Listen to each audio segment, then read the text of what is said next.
ನೀವೇನಾದ್ರೂ ಸಣ್ಣ ಪುಟ್ಟ ಕೆಲಸ ಮಾಡ್ತಿದ್ದೀರಾ? ಅದ್ರಲ್ಲಿ ನಿಮ್ಗೆ ಸಂಬಳ ಸಾಕಾಗ್ತಿಲ್ವಾ? ಇನ್ಕಮ್ ಏನು ಬರ್ತಿಲ್ವಾ? ಬರೋ ಸಂಬಳದಲ್ಲಿ ಜೀವನ ನಡ್ಸಕ್ ಆಗ್ತಿಲ್ವಾ? ಸೈಡ್ ಬಿಸ್ನೆಸ್ ಮಾಡಿ ಇನ್ಕಮ್ ಗಳಿಸೋ ಆಸೆ ಇದೆನಾ? ಹಾಗಾದ್ರೆ ಚಿಂತೆ ಬಿಟ್ಬಿಡಿ, ರಿಯಲ್ ಎಸ್ಟೇಟ್ ಬಿಸ್ನೆಸ್ಗೆ ಬನ್ನಿ. ಬಿಡುವಿನ ಸಮಯದಲ್ಲಿ ಇನ್ಕಮ್ ಜೊತೆಗೆ ಲಕ್ಷ ಲಕ್ಷ ಸಂಪಾದನೆ ಮಾಡಿಕೊಳ್ಳಿ. ನಿಮ್ ಜೀವನದಲ್ಲಿ ರಿಯಲ್ ಎಸ್ಟೇಟ್ ಹೊಸ ತಿರುವು ಕೊಡುತ್ತೆ. ರಿಯಲ್ ಎಸ್ಟೇಟ್ ಉದ್ಯಮದಲ್ಲಿ ಹೆಸರುವಾಸಿಯಾದ ಎಸ್ಆರ್ ಡೆವಲಪರ್ ಜೊತೆಗೆ ಕೈ ಜೋಡಿಸಿ. ಎಸ್ಆರ್ ಡೆವಲಪರ್ ಅವರು ಲೇಔಟ್ ನಿರ್ಮಾಣ ಮಾಡಿ ಸೈಟ್ ಸೆಲ್ಲಿಂಗ್ ಅಲ್ಲಿ ನಂಬರ್ 1 ಸರ್ವಿಸ್ ಕೊಡ್ತಾರೆ. ಡಾಕ್ಯುಮೆಂಟ್ ಪರ್ಫೆಕ್ಟ್ ಇರುತ್ತೆ, ನಿಮ್ ದುಡ್ಡಿಗೆ ಗ್ಯಾರಂಟಿ ಇರುತ್ತೆ, ನಿಮ್ ಫ್ಯೂಚರ್ ಸಹ ಚೆನ್ನಾಗಿರುತ್ತೆ. ಇವರ ಲೇಔಟ್ಗಳು ಇರುವ ಸ್ಥಳ ಲಿಂಗಸ್ಕೂರು, ಮಾನ್ವಿ, ಹಟ್ಟಿ, ಕವಿತಾಳ ಹಾಗೂ ಶಹಾಪುರ. ನೀವು ಯಾವ ಲೊಕೇಶನ್ ಆದ್ರೂ ಕೆಲಸ ಮಾಡಬಹುದು. ಒಂದು ಕರೆ ಮಾಡಿ ಅಥವಾ ಕಚೇರಿಗೆ ಭೇಟಿ ನೀಡಿ. ನೀವು ಒಳ್ಳೆ ಉದ್ಯಮದಲ್ಲಿ ಭಾಗಿಯಾಗಿ ನಿಮ್ಮ ಲೈಫ್ ನ ಲೀಡ್ ಮಾಡ್ಕೊಳ್ಳಿ.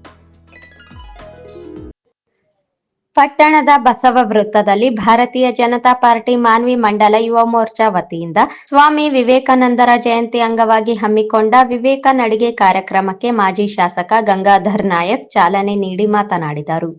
ಪ್ರಧಾನಿ ನರೇಂದ್ರ ಮೋದಿ ಅವರು ಸ್ವಾಮಿ ವಿವೇಕಾನಂದರ ಜೀವನ ಹಾಗೂ ಸಂದೇಶಗಳು ತಿಳಿದುಕೊಂಡು ಯುವ ಸಮೂಹ ಜಾಗೃತಗೊಳ್ಳಲಿ ಎನ್ನುವ ಉದ್ದೇಶದಿಂದ ವಿವೇಕ ನಡಿಗೆ ಕಾರ್ಯಕ್ರಮ ಹಮ್ಮಿಕೊಳ್ಳಲಾಗಿದ್ದು, ಇಂದು ಪಟ್ಟಣದಲ್ಲಿ ಪ್ರಮುಖ ವೃತ್ತಗಳಲ್ಲಿ, ಬೀದಿಗಳಲ್ಲಿ ಸ್ವಾಮಿ ವಿವೇಕಾನಂದರ ಸಂದೇಶಗಳ ಬಗ್ಗೆ ಸಾರ್ವಜನಿಕರಿಗೆ ನಮ್ಮ ಯುವ ಮೋರ್ಚಾ ಪದಾಧಿಕಾರಿಗಳು ಜಾಗೃತಿ ಮೂಡಿಸಲಿದ್ದಾರೆ ಎಂದು ತಿಳಿಸಿದರು.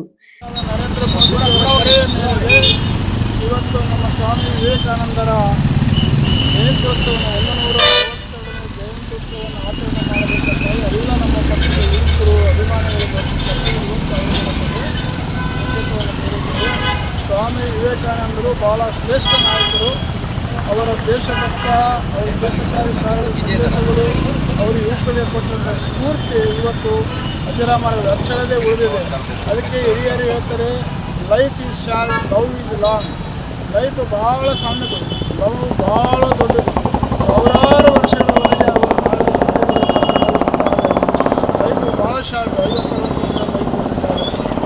ಲವ್ ಏನಪ್ಪ ಅಂದರೆ ಸಾವಿರಾರು ವರ್ಷ ಅಂಥ ಸಂದೇಶವನ್ನು ಸಾರಿದಂಥ ಸ್ವಾಮಿ ವಿವೇಕಾನಂದರು ಈ ದೇಶಕ್ಕೆ ಅವರು ಸಾರೋ ಸಂದೇಶಗಳನ್ನು ನೆನಪಿಸಲಿ, ಈ ಶಕ್ತಿಗೆ ಸ್ಫೂರ್ತಿ ಆಗಲಿ ಅಂತೇಳಿ, ಈ ಶಕ್ತಿಯಲ್ಲಿ ದೇಶಾಭಿಮಾನ ಬೆಳೀಲಿ ಅಂತೇಳಿ ನಮ್ಮ ಮೋದಿಜಿಯವರು ಇವತ್ತು ಕರೆ ಕೊಟ್ಟಿದ್ದಾರೆ. ಅವರ ಕರೆಯ ಮೇರೆಗೆ ನಮ್ಮ ಪಕ್ಷದ ಮುಖಂಡರು, ಜಾತಿ ತಪ್ಪದ ತಾಲೂಕು ಅಧ್ಯಕ್ಷರು, ಮುಖಂಡರು ಎಲ್ಲರೂ ಕೂಡ ಇವತ್ತು ಎಲ್ಲ ಕಡೆಗೆ ಏನಂದರೆ ಸ್ವಾಮಿ ವಿವೇಕಾನಂದ ಜಯಂತ್ಯೋತ್ಸವವನ್ನು ಆಚರಣೆ ಮಾಡ್ತಾರೆ.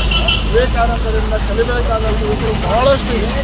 ಅವರ ದಾರಿದೀಪ, ಅವರ ಮಾರ್ಗದರ್ಶನದಲ್ಲಿ ನಾವು ಸಾಗಿದರೆ ದೇಶವನ್ನು ನಾವು ಉಳಿಸ್ತಕ್ಕಂಥದ್ದು, ಬೆಳೆಸ್ತಕ್ಕಂಥದ್ದು, ದೇಶ ಅಭಿಮಾನ ತೋರ್ತಕ್ಕಂಥದ್ದು ಯುವಕರಲ್ಲಿ ಬರಬೇಕು. ಯುವಕರು ಗಟ್ಟಿಯಾದರೆ ದೇಶ ಗಟ್ಟಿಯಾಗಿರ್ತಕ್ಕಂಥ ಸಂದೇಶವನ್ನು ಸಾರುವಂಥ ಸ್ವಾಮಿ ವಿವೇಕಾನಂದ ಅವರು ಅವರ